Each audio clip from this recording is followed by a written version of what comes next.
Hola y bienvenidos a todos, espero se encuentren muy bien, espero que se hayan cuidado mucho y que hayan tenido una linda jornada. Este caso me lo propuso uno de ustedes hace muy poquitos días y a pesar de que pasó en el 2004, me parece muy importante traerlo cuanto antes. Comencemos. Felicita Estigarribia, hija de Florencia Estigarribia Ferreira, de 30 años de edad aproximadamente, y de Claudio Mancuello, de 39. Según Florencia, el papá de Felicita los había abandonado por otra mujer años atrás. Felicita era la mayor de los 4 hijos de ese matrimonio. Tenía 11 años para el 2004 y recién estaba cursando el primer grado de la escuela primaria María Auxiliadora del barrio Santa Librada de Yaguarón, a 40 kilómetros de Asunción del Paraguay. Su madre luego formó pareja con Enrique Velázquez Ruiz Díaz, de unos 25 años aproximadamente para esa fecha, con quien tuvo 2 hijos más, un hombre con mucho apego a la bebida y poco apego al trabajo. Felicita no estaba viviendo con su madre hasta el año 2003, cuando recién ahí retornó a este hogar. Ella estaba viviendo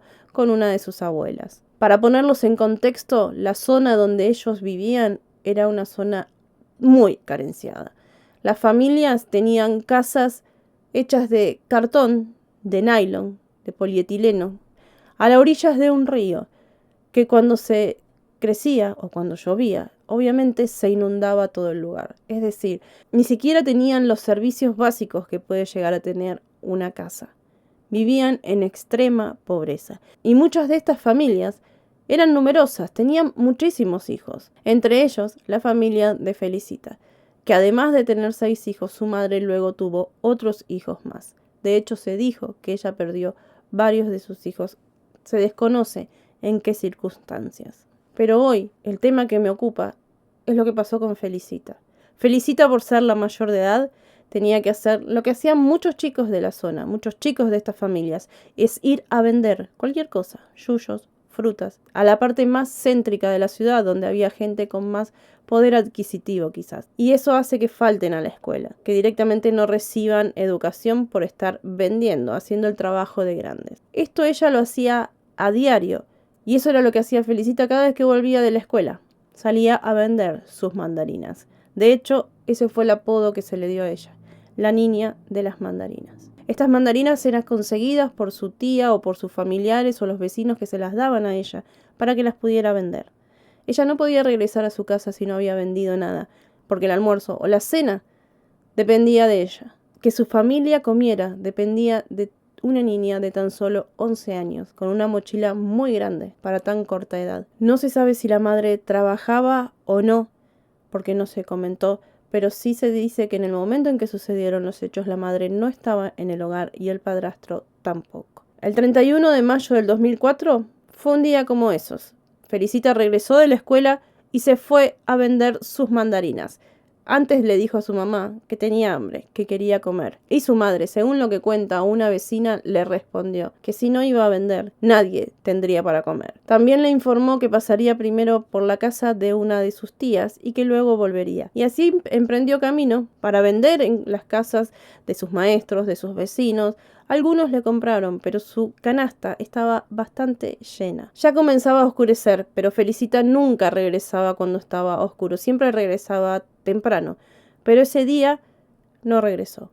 Lo último que se sabe es que pasó por casa de su tía, que tenía hambre, su tía le dio de comer y le dijo que se fuera rápido para su casa porque estaba oscureciendo. Felicita no regresó a su casa y su madre, cuando regresó, vio que ella no estaba, dijo haberse preocupado y la esperó en la esquina para ver si ella volvía. Una vecina la encontró ahí. Era un día lluvioso y ella tenía a su hijito bebé en brazos. Le preguntó a Florencia qué estaba haciendo y le dijo que estaba esperando a su hija, que hace rato que no volvía y que ella tenía que haber regresado.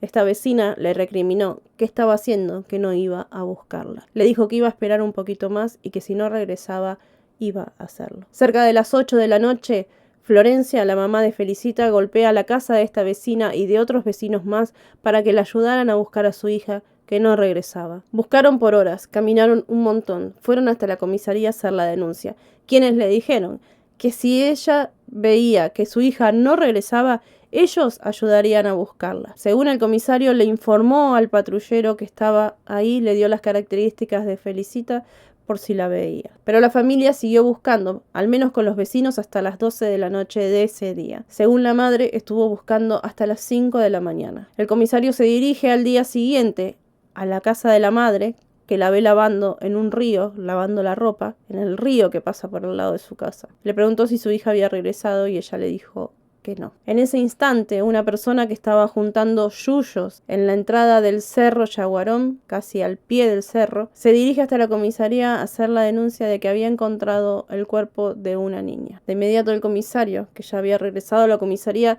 se dirige a la casa de la madre nuevamente de Florencia para ir a buscarla, para que fuera a reconocer si el cuerpo hallado era el de Felicita. La llevan hasta la entrada del cerro, se ve como la madre se acerca, sube. A pesar de cómo se encontraba el cuerpo de Felicita, su madre se dio cuenta de que era su hija. Salió corriendo para donde estaba y comenzó a abrazar el cuerpo de su hija, mientras unos oficiales trataban de consolarla y retirarla del lugar. De hecho, también estaba tan descuidado el lugar que no solo dejaron que la madre tocara a la niña, sino que habían niños alrededor mirando la escena. Seguramente familiares que fueron los que llegaron antes y se dieron cuenta de que estaba la niña ahí. Una vecina dijo haber pensado que podía llegar a ser su hija, porque es tanta la vulnerabilidad en la que viven que muchos niños andan dando vueltas. Lo primero que hizo fue ir a buscar unas sábanas para tapar el cuerpo.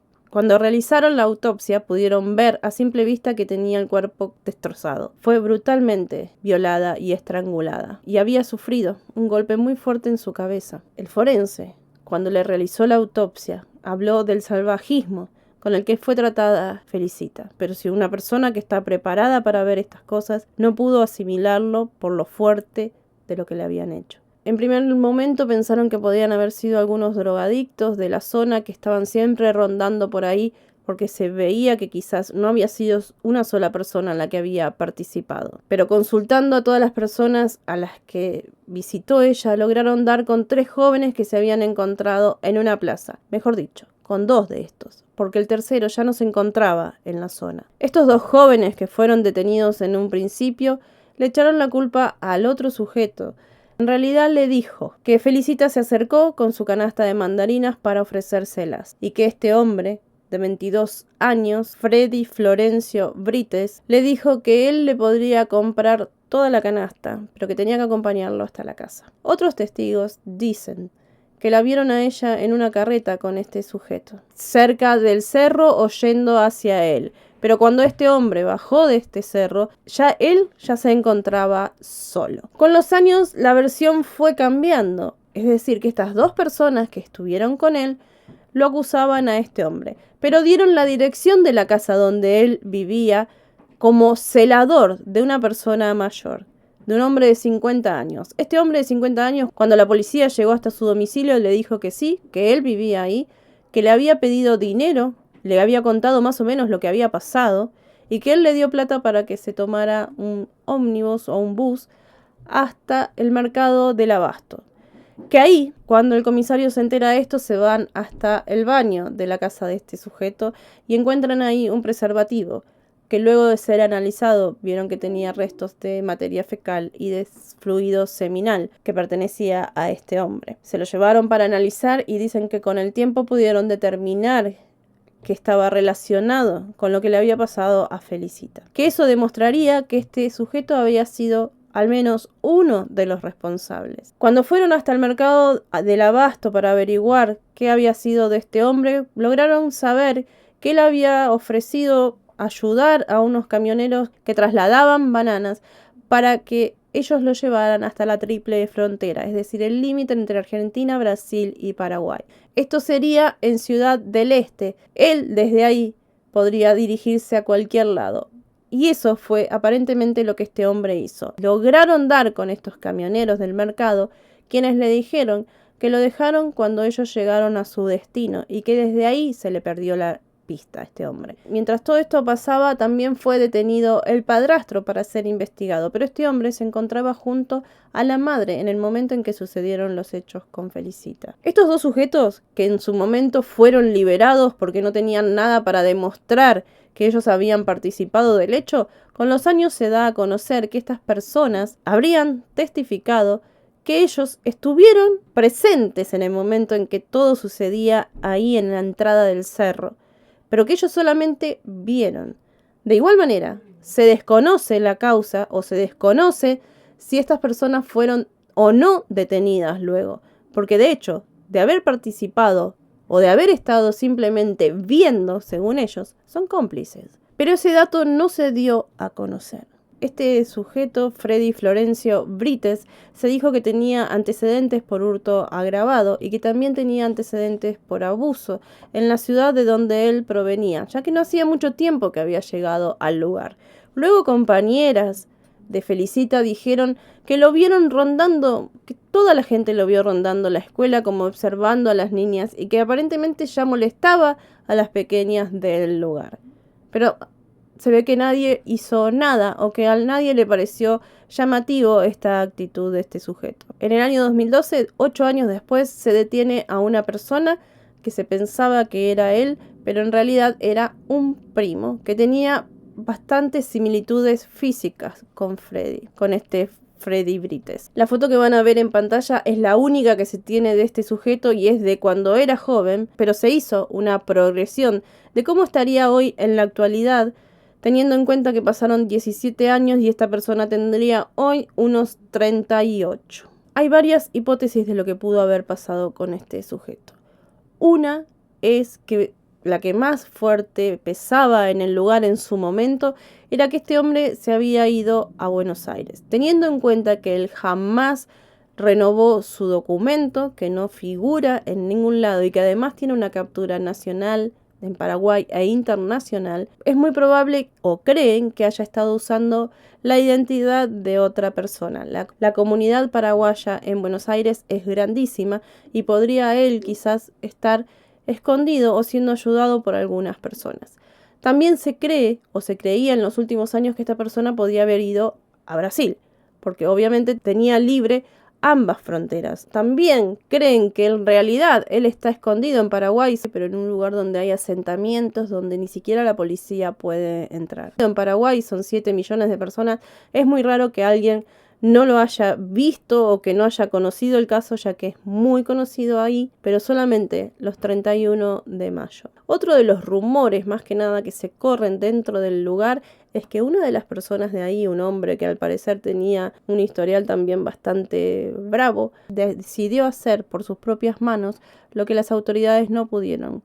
Lo que acá se dice es que le hicieron lo mismo que él le hizo a Felicita y que lo dejaron colgado en un monte tupido. Es una de las versiones que se escucha según lo que comentó una de las vecinas. Pero esto no se puede comprobar porque obviamente esta persona no va a decir que lo hizo. Ahora, nunca se encontró ningún cuerpo con los que se pudiera cotejar las huellas digitales y decir si es o no este sujeto. De ser así, teniendo una captura, se podía haber comprobado que era él, si es que no está en algún lugar enterrado. Una de las posibilidades es que esta persona esté tanto en Brasil, en Argentina o en mismo Paraguay, por lo que es muy importante, quizás hoy que hay tanta tecnología, que el caso se conozca mucho más allá de lo que es Paraguay, sobre todo para las personas que estamos en el sur, que podamos compartir su foto, que podamos conocer esta historia y quién dice no sea un sujeto que esté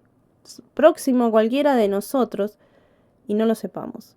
O que alguien recuerde que 17 años atrás llegó un joven con esas características, que llegó desde Paraguay o que sepa que es paraguayo, que pueda identificarlo. Con una llamada anónima, este sujeto, que además de ser muy peligroso, porque no fue la única vez que cometió estos hechos, podría llegar a pagar la culpa de lo que hizo. Felicita no tuvo justicia y muchos dicen que no tuvo justicia porque no se realizó una investigación prudente, no se realizó una investigación como tendría que ser, porque es pobre. Si bien todos los años se hace una conmemoración en el lugar donde fue encontrada y hacen una representación de lo que le sucedió, gente del mismo país dicen que durante todo el año nadie se acuerda de ella. Es simplemente un nombre, y a pesar de que por el caso de ella se creó el Día Nacional de la Lucha contra el Abuso y el Maltrato Infantil. en Paraguay. Se conmemora esto, pero no se le hace justicia a ella. La madre se tuvo que mudar del lugar. Ella mencionó que había perdido otros hijos. En este momento solo está viviendo con el hijo más pequeño de ella, que tendrá unos 17 años,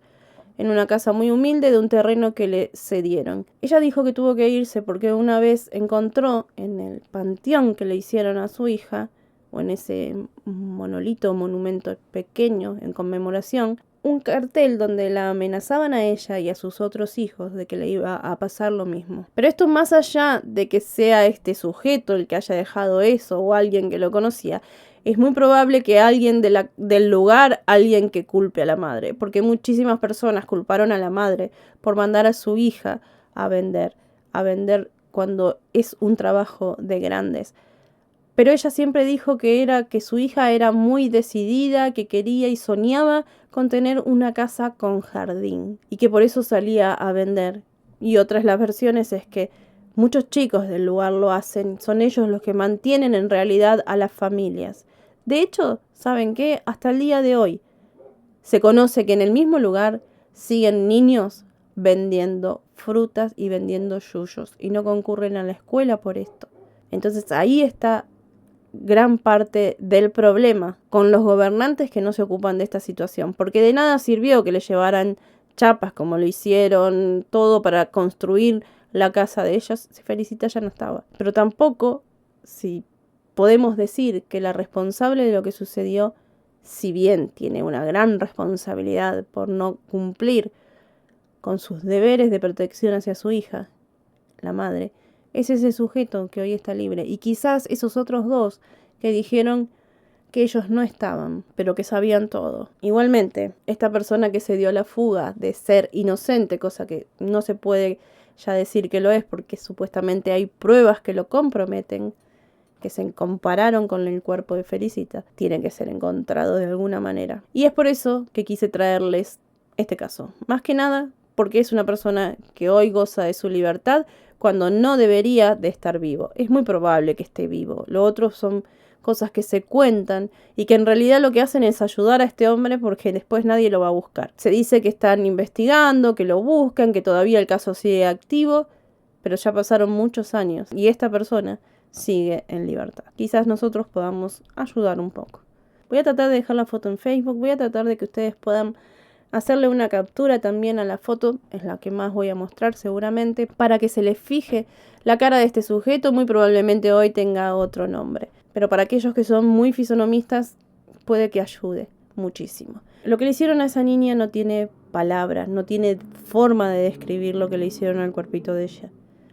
Y es muy poco probable que haya sido una sola persona. Mientras tanto, si alguien sabe qué pasó con esos otros dos sujetos que según dicen se llamaban Juan Domingo Cáceres Sandoval, de 29 años, e Hilario Eulalio Garcete, de 67. De estos hombres no se sabe qué fue lo que pasó con ellos. En cuanto a la madre, también dicen que ella tuvo 11 hijos, de los cuales solo 6 siguen vivos. Asegura que tiene presente en su carne el dolor de la pérdida de un hijo, pero no se resigna a que no se pueda hacer justicia por Felicita. Nada más por el caso de hoy, espero que les haya sido de interés.